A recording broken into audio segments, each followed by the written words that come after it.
move on to some NBA talk on the show today, I do want to quickly talk about Tua Tagovailoa and the Miami Dolphins and some of the comments and some hate that Tua has been getting for some comments that he made during his OTA interview. Can the Tua slander stop? I don't want to just kind of blatantly throw out my position like that, but the Tua Tagovailoa slander needs to stop. I think that this bad press that he's getting, the quote-unquote bad look that he's been getting, is completely unnecessary and unjustified, and is a media twist on what should be a pretty standard and honest comment. And, part of me wishes that Tua Tagovailoa wasn't so honest, and let me actually backtrack a little bit. If you don't know what I'm talking about, during his OTA interview over the past few days, Tua Tagovailoa, quarterback for the Miami Dolphins, essentially said that not only was his hip not 100% last year, but he also was not comfortable with the playbook that the Miami Dolphins were running. He wasn't comfortable calling audibles at the line of scrimmage. He wasn't comfortable in pre-snap and post-snap reads. He wasn't comfortable with checkdowns. He wasn't comfortable with any of it. And Tua basically came out and said that in his interview, and there's been a new wave of Tua slander. I don't want to necessarily call it Tua hate, but the media has taken his comments and completely construed it into another situation in which it's all about, wow, you can understand why the Dolphins were looking to move on from Tua, or wow, the Dolphins probably are upset with Tua. I mean, Tua, a top 5 pick in the NFL draft last year, not even learning the playbook for the Miami Dolphins. You see what I'm getting at here? People have been misconstruing that comment or misconstruing that interview that Tua wasn't very confident, or he's not a confident person. A whole bunch of wild BS that's kind of being misconstrued by these comments, and that's why I say that even though I'm really impressed with Tua Tagovailoa's honesty and his maturity, I kind of wish that he wasn't that honest.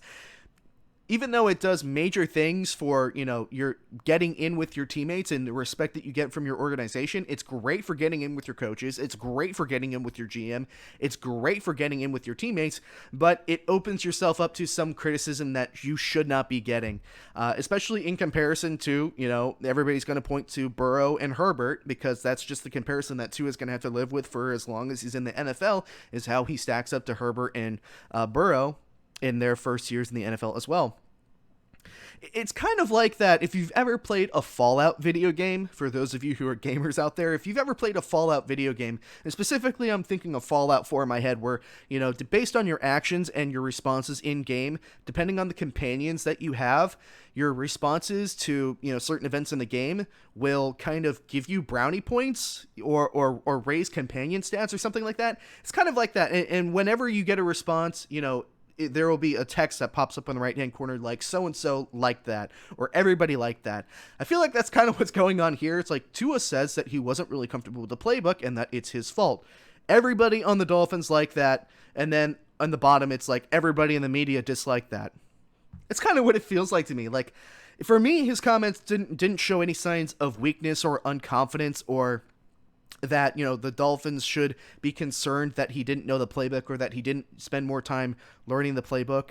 For me, it put the entire Dolphins season into perspective. For a guy that, went 6-3 as a starter with the Dolphins, he didn't have any OTAs, he was recovering from a hip injury, and he still wasn't comfortable with the playbook. To understand that he went 6-3, and sure, a lot of it is the fact that the Dolphins had a Super Bowl caliber defense and the roster overall was pretty talented last year.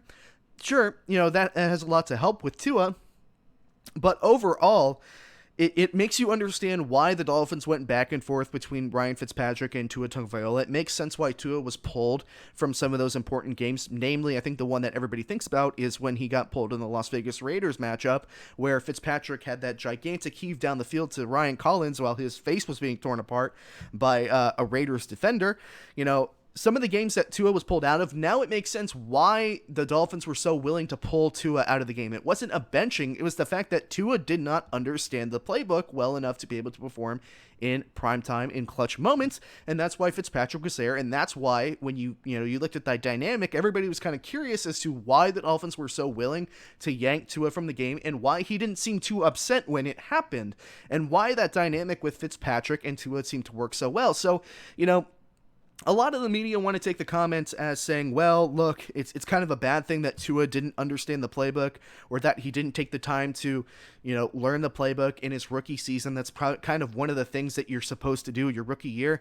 I'm taking a look at it as saying, wow, these comments are not only extremely honest, mature, and insightful into what that locker room and what that culture is like in Miami, but it paints a picture as to why things happened last year with the way that they did. And the Dolphins, again, and I've said this a couple times on the show already, the Dolphins, if the AFC East weren't so strong last year, they would have been a playoff team.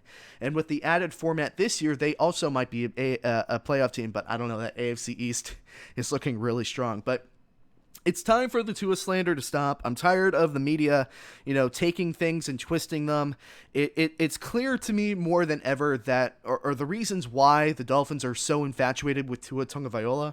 It's why that even though there was talk about him being traded for Deshaun Watson, or they're drafting another QB in the draft that just happened a month ago.